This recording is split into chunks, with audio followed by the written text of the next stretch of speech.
എൻ്റെ കൊച്ചു കൂട്ടുകാർക്കായി ഞാൻ ശ്രീഷ്മ. യൂട്യൂബിൽ എന്നെ സബ്സ്ക്രൈബ് ആൻഡ് ഷെയർ ചെയ്യൂ. ഇൻസ്റ്റാഗ്രാമിൽ ലൈക്ക് ആൻഡ് ഫോളോ ചെയ്യൂ. ഇന്ന് ഞാൻ പറയാൻ പോകുന്നത് പണ്ട് കാലത്തെ കേട്ടറിഞ്ഞിട്ടുള്ള വളരെ മനോഹരമായ ഒരു കഥയാണ്.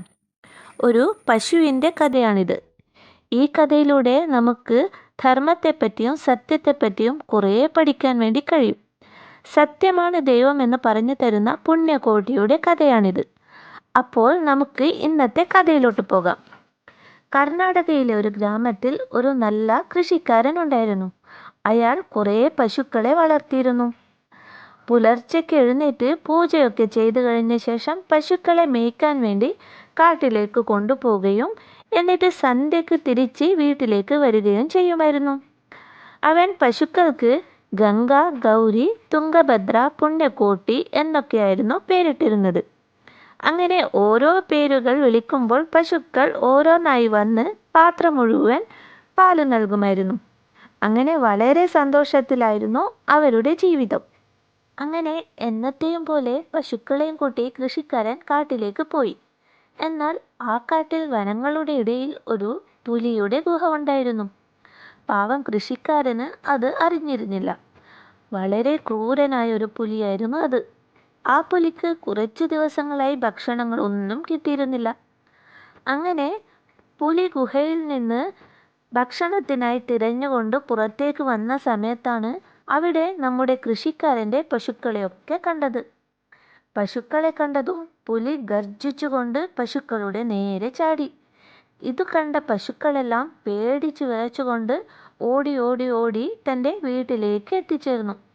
എന്നാൽ പുണ്യകോട്ടി എന്ന പശു ഇതൊന്നും ശ്രദ്ധിക്കാതെ തൻ്റെ കുഞ്ഞിനെയും ആലോചിച്ചുകൊണ്ട് വയറ് നിറച്ച് പുല്ല് തിന്നുകയായിരുന്നു. എല്ലാ പശുക്കളും ഓടി രക്ഷപ്പെട്ടപ്പോൾ പുണ്യകോട്ടി എന്ന പശു മാത്രം അവിടെ ബാക്കിയായത് കണ്ട് പുലി മനസ്സിൽ തീരുമാനിച്ചു, ഇന്നത്തെ ഭക്ഷണം ഇവൻ തന്നെ എന്ന്. ഒറ്റച്ചാട്ടത്തിൽ തന്നെ പുണ്യകോട്ടിയുടെ അടുത്ത് ചെന്നു നിന്നു പുലി. പെട്ടെന്ന് പുലിയെ കണ്ടതും പുണ്യകോടി പേടിച്ചു വിറച്ചുകൊണ്ട് അവിടെ നിന്നും ഓടാൻ തുടങ്ങി. എന്നാൽ ഭയം കാരണം പുണ്യകോട്ടിക്ക് തൻ്റെ വീട്ടിലേക്കുള്ള വഴി തന്നെ മാറിപ്പോയി.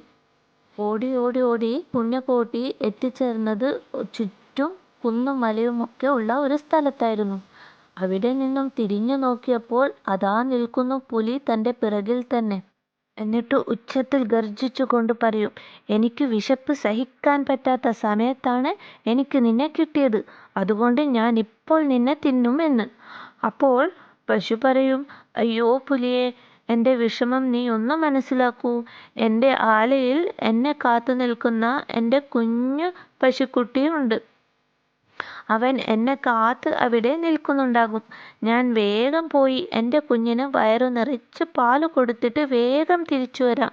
എന്നിട്ട് നീ എന്നെ ഭക്ഷണമാക്കിക്കൊള്ളൂ എന്ന്. ഇത് കേട്ടതും അപ്പോൾ ദേഷ്യപ്പെട്ട് പുലി പറയും, വിശപ്പടക്കാൻ പറ്റാത്ത സമയത്താണ് നിന്നെ എനിക്ക് കിട്ടിയത്. ഞാൻ നിന്നെ വിടില്ല. എന്നോട് കള്ളം പറഞ്ഞ് നീ രക്ഷപ്പെടാമെന്നും കരുതണ്ട. അപ്പോൾ പുണ്യകോടി കരഞ്ഞുകൊണ്ട് പറയും, അയ്യോ പുലിയെ, സത്യമാണ് എനിക്ക് മാതാപിതാക്കൾ, സത്യമാണ് എൻ്റെ ധർമ്മവും, സത്യമാണ് എൻ്റെ ബന്ധുക്കളും മിത്രങ്ങളും. സത്യത്തെ മറന്ന് നടന്നാൽ ദൈവം എന്നോട് ക്ഷമിക്കില്ല. ഞാൻ തീർച്ചയായും വരും. എൻ്റെ കുഞ്ഞിന് പാല് കൊടുത്തിട്ട് ഞാൻ തീർച്ചയായും നിൻ്റെ അടുത്ത് തന്നെ വരും.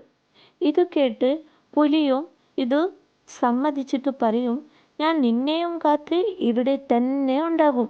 നീ പോയിട്ട് പെട്ടെന്ന് തന്നെ വരണമെന്ന്. ഇത് കേട്ടതും പുണ്യകോടി ഓടിക്കൊണ്ട് തൻ്റെ ആലയിലേക്ക് പോകും. ആലയിൽ തൻ്റെ അമ്മയെ കാത്തു നിൽക്കുന്ന കുഞ്ഞിനെ ലാളിച്ചുകൊണ്ട് പാല് കൊടുത്തിട്ട് പറയും, മോനെ, ഞാൻ ഇന്ന് ഒരു പുലിയുടെ ഭക്ഷണമാണ്. ഞാൻ നിന്നെ കണ്ട് പാല് കൊടുത്തിട്ട് വേഗം തിരിച്ചു വരാമെന്ന് പറഞ്ഞിട്ടാണ് വന്നിട്ടുള്ളത്. അപ്പോൾ കുഞ്ഞി പശു കരഞ്ഞുകൊണ്ട് ചോദിക്കും, അമ്മേ, നീയില്ലാതെ ഞാൻ എങ്ങനെ ജീവിക്കും? എനിക്ക് ആര് പാല് തരും? ഞാൻ ആരുടെ കൂടെ ഉറങ്ങും? ഇത് കേട്ട പുണ്യകോടി കരഞ്ഞുകൊണ്ട് തൻ്റെ കുഞ്ഞിനെയും കൂട്ടി ബാക്കി പശുക്കളുടെ അടുത്ത് ചെന്ന് പറയും. എല്ലാ കാര്യങ്ങളും അവരോട് പറഞ്ഞിട്ട് പറയും, എൻ്റെ പ്രിയപ്പെട്ട മിത്രങ്ങളെ, ഞാൻ എൻ്റെ കുഞ്ഞിനെ നിങ്ങളുടെ അടുത്ത് ഏൽപ്പിച്ചിട്ടാണ് പോകുന്നത്. എൻ്റെ കുഞ്ഞിനെ നിങ്ങളുടെ സ്വന്തം കുഞ്ഞായി കാണണം. അവന് എപ്പോഴും നിങ്ങൾ താങ്ങായും തണലായും ഉണ്ടാകണമെന്ന്. അങ്ങനെ എല്ലാവരോടും യാത്ര പറഞ്ഞ് തിരിഞ്ഞു നടക്കുന്ന സമയത്ത് കുഞ്ഞിപ്പശു അമ്മയുടെ വാലിൽ കടിച്ചുകൊണ്ട് എന്നെ വിട്ടു പോവല്ലേ അമ്മ എന്ന് പറഞ്ഞു കരയുന്നത് കണ്ട് അവിടെ കൂടി നിന്ന ബാക്കിയുള്ള എല്ലാ പശുക്കളുടെയും കണ്ണ് നിറഞ്ഞു ഒഴുകി. തൻ്റെ കുഞ്ഞിനെ ഒന്നുകൂടി തലോടിക്കൊണ്ട് തൻ്റെ സുഹൃത്തുക്കൾക്ക് ഏൽപ്പിച്ചുകൊണ്ട് പുലിയുടെ മടയിലേക്ക് യാത്രയാകും പുണ്യകോടി.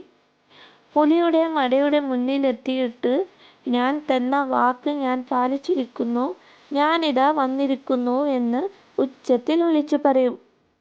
പുലി പുറത്തേക്ക് വന്നതും എൻ്റെ രക്തം കുടിച്ച് എൻ്റെ മാംസം ഭക്ഷിച്ച് നീ നിൻ്റെ വിശപ്പ് അടക്കിക്കോളൂ എന്ന് പറയും. ഇത് കേട്ട പുലിക്ക് വളരെ ആശ്ചര്യവും ദുഃഖവും തോന്നും. ഇത്രയും സത്യസന്ധതയുള്ള ഈ പശുവിനെ ഞാൻ എങ്ങനെ ഭക്ഷിക്കും? ഇങ്ങനെയുള്ള ക്രൂരകൃത്യം ചെയ്താൽ ദൈവം എന്നോട് ഒരിക്കലും ക്ഷമിക്കില്ല. ഇനിയും ഞാൻ ഈ ഭൂമിയിൽ ജീവിച്ചാൽ തൻ്റെ വിശപ്പടക്കാൻ വേണ്ടി ഇത്രയും സത്യസന്ധതയും ധർമ്മവും പരിപാലിക്കുന്ന ഇങ്ങനെയുള്ള കുറേ മൃഗങ്ങളെ ഞാൻ എൻ്റെ ഭക്ഷണമാക്കിയെന്ന് വരും. അതിനേക്കാൾ നല്ലത് ഞാൻ തന്നെ ഈ ഭൂമി ഉപേക്ഷിക്കുന്നതാണ്. അങ്ങനെ പുണ്യകോടിയോട് മാപ്പ് പറഞ്ഞ് പുലി നേരെ മലയുടെ മുകളിൽ കയറി നിന്ന് അവിടെ നിന്നും ചാടിക്കൊണ്ട് തൻ്റെ ജീവൻ തന്നെ ഉപേക്ഷിക്കും.